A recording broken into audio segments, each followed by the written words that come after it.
Hey everybody, Economic Ninja here. I hope you're doing well. Guys, I'm going to be doing a video today about Meet Kevin and his decision to stop his channel, end his channel, quit. Guys, you know, I did a video about him the other day and I've never done that. I've actually never done a video about another YouTuber. And I'm going to be honest with you. This gives me a ton of hope. And this is why.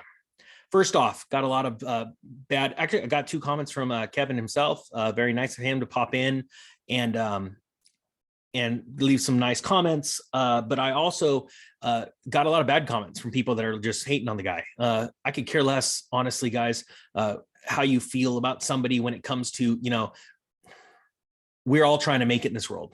For everybody here that likes me, there's probably, for every one person that likes me, there's 2 or 3 that don't like me in this world. I am not perfect. I'm far from it, as a matter of fact. That's why I believe this channel has done so well, is because I am just like you. You know, we've all had different levels of success. Some of us have made millions when we were young. Some of us made millions when we were older. Some of us are just, you know, in their later years in life, and they're trying to find their way. And I'm going to be honest with you. One of the things that I've been very adamant about ever since I started this channel was warning people about this next cycle downturn. And they do happen every 7 to 10 years, as a matter of fact. It's almost like clockwork, yet people don't see the big picture. And one of the things that really concerned me, and Kevin himself is giving me a lot of hope. And hey, Kevin, if you're listening to this, actually keep listening, because I'm going to say a little bit more. When you deal with investors that have only invested in good times, they can't understand or grasp that bad times are coming, okay? There is ebbs and flows, cycles in every single aspect of our life, especially finance, especially. I always screw up that word. To see somebody that has crushed it like him, but also be able to know that there are some very serious warning signs. And I'm telling you right now, the bond market is pricing in, you know, what they think the Fed's going to do, but I do believe it's going to get worse. And I'm super excited about that. I'm going to try and warn and help as many people as possible.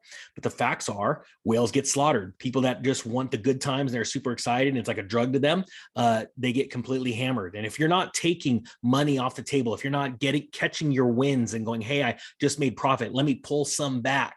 Let me get my initial investment back and then put that money to work somewhere else, whether it be crypto, precious metals, things like that.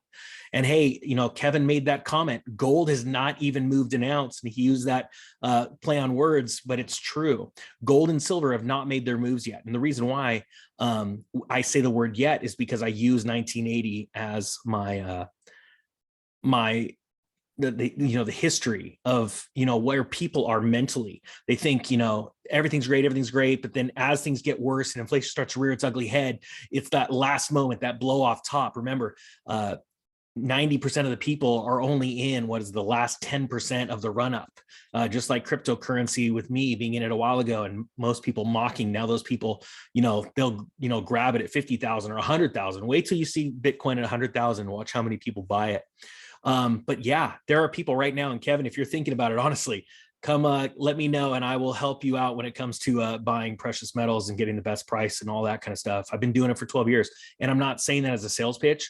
I'm super excited to see people thinking bigger, thinking globally, thinking these big market cycles, and all the signs are there. You just need to be, I'm not even going to say intelligent enough, aware enough that there is more going on in this world than whatever's happening in your life.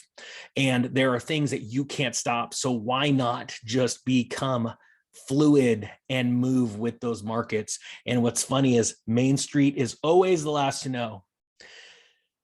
So I seriously commend him for having the guts to do this, because unlike just about every single person that's going to scream and yell, and I can't stand that guy, they aren't making as much as him.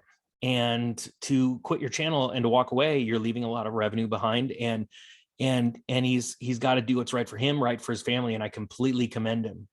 And I'm gonna be honest with you, I use people like that in my life to set goalposts for in my own life. And like, okay, I want to get, you know, I want to accomplish what that person's done. Now I want to go past that person. Then I got to go find the next person, you know, and this gets me really excited for the millennial generation and the Generation Z. I hope you guys are listening to this. Take some profits, guys. There's too much margin debt out there. There's some big platforms that are ensnaring a lot of traders right now in margin debt. And I'm telling you right now, one twist, one turn, and it can bite you. And I know what it's like to lose all my money multiple times. And I'm proud to say that because I have the guts to be able to say it and say with a compassionate heart, I'm here to help people crush it. And part of crushing it is taking a win and walking away. You're never going to hit the top. You're never going to buy at the bottom. Get that out of your head. The best thing that we can do is continually grow, continually make more, strive for better, hit our goals, make another goal. All right. I think it is very important. And that's what gets me excited about precious metals. I'm looking at the one thing that hasn't made its move yet in a world that is literally blowing up with inflation. And Kevin is right. It is not the end of the story. We have not seen the crescendo yet. And when you do, you know what's gonna be funny?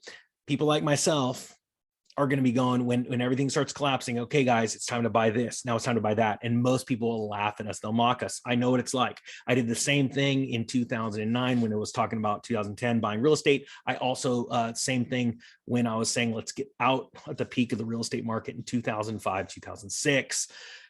Guys, get ready. It's going to be an exciting year. Trust me, there are more opportunities in bad times than in good. I hope you guys got something out of this. The Economic Ninja is out.